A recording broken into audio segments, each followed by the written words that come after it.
Olá a todos, continuando com o nosso estudo de Kitzur Shulchan Aruch, a gente chega agora na sexta alahá do capítulo 113, tratando de Erev Pesach.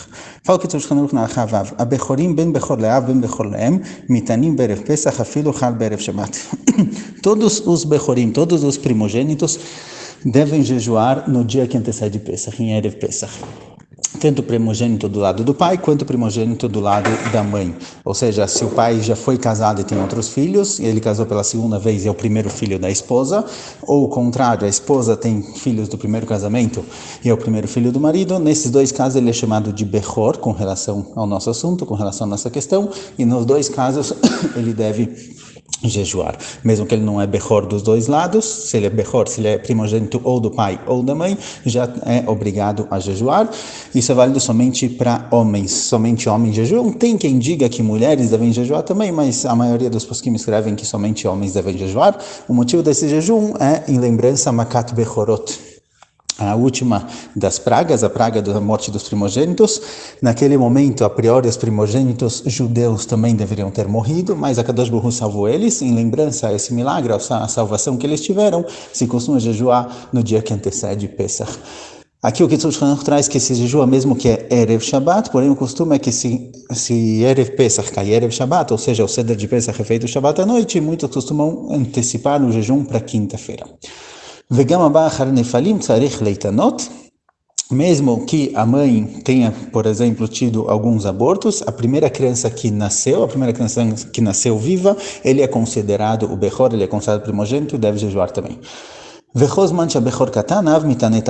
Enquanto a criança é pequena, enquanto o primeiro filho é pequeno, ele não tem bar mitzvah ainda, ele ainda não tem a possibilidade de jejuar, o pai deve jejuar pelo filho. Aqui, com esse jejum também, todo o Bechor, a gente diz, aqui inclui também Kohanim e Levim. Eles também devem jejuar nessa questão. Com relação a Seudat Mitzvah, caso tenha um ciúme, se a pessoa participou de um ciúme Masechet que teve naquele dia, teve uma festa especial, ele fala que depende do costume, o costume é que realmente Erev Pesach se faz algum ciúme Masechet, algo do tipo, para que todos possam comer, e todo Bechor que participou, ouviu o fim da Masechet, ele vai comer Seudat Mitzvah, ele pode participar dessa refeição, comer lá e continuar comendo no resto do dia. הלכה ז' בכור המתענה אומר בתפילת המנחה עננו ואם הם כמה בכורים מתפלל בציבור לא ירד בכור לפני התיבה כי אין לומר עננו בחזרת התפילה בקול כיוון שהוא חודש ניסן.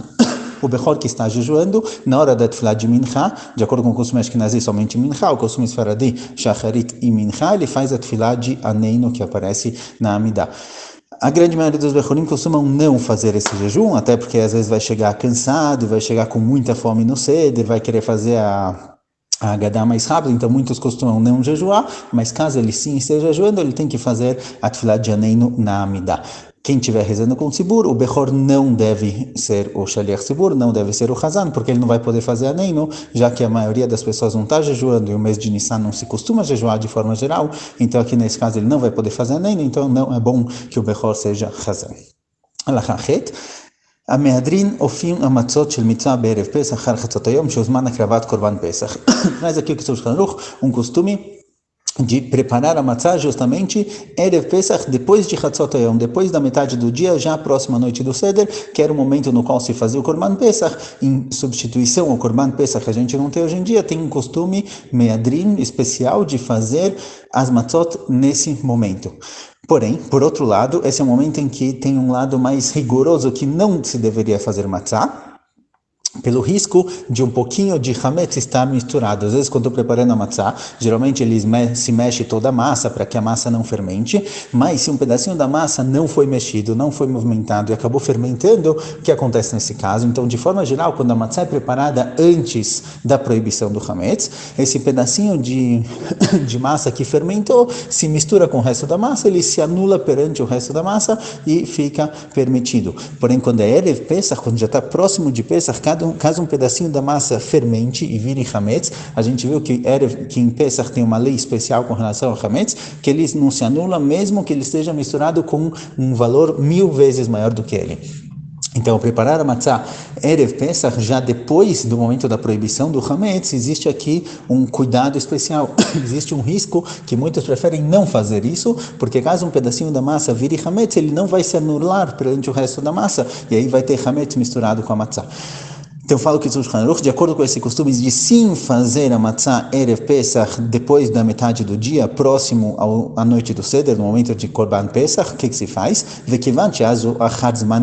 Já que já chegou a hora da proibição do Hametz, e nesse momento o Hametz não se anula, mesmo que ele se misture em uma quantidade enorme, então, a pessoa deve anular ele mesmo com a boca os pedacinhos de hametz que possivelmente tem lá, mesmo que sejam migalhas de hametz, pedacinhos muito pequenos na matzah, ele deve oralmente levatel, anular isso. Ele deve falar isso uma linguagem que ele entende, ele traz aqui em hebraico, vamos traduzir. Kol perorim sheiplu beshad lisha ve'aricha v'chen abasek shedbar bakelim ani mevatel mafkirotam.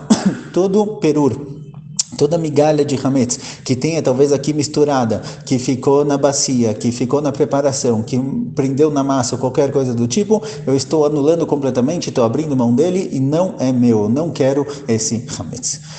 הלכה ט' והמים שרוחצים בהם את הכלים צריכים לשופכם במקום מדרון שלא תהיה רצפת אבנים כדי שיבלו מהרה בקרקע. שאם שופכים שלא במקום מדרון או אפילו במקום מדרון והוא רצפת אבנים, יש לחוש שהם יתקבצו במקום אחד ויחמיצו קודם שיבלו בקרקע ונמצא שיהיה חמץ ברשותו. Agora com relação à água que foi usada para a preparação dessa matzá, quem fez a matzá depois da metade do dia em Erev Pesach, a água muitas vezes tem um pouquinho de farinha misturada lá, então essa água deve ser jogada num lugar onde ela vai absorver diretamente na terra, deve ser jogada numa descida onde não vai ficar uma poça e ela vai descer e absorver diretamente na terra, então não jogar num lugar plano, porque senão fica uma poça lá e a água fica com a farinha lá misturada.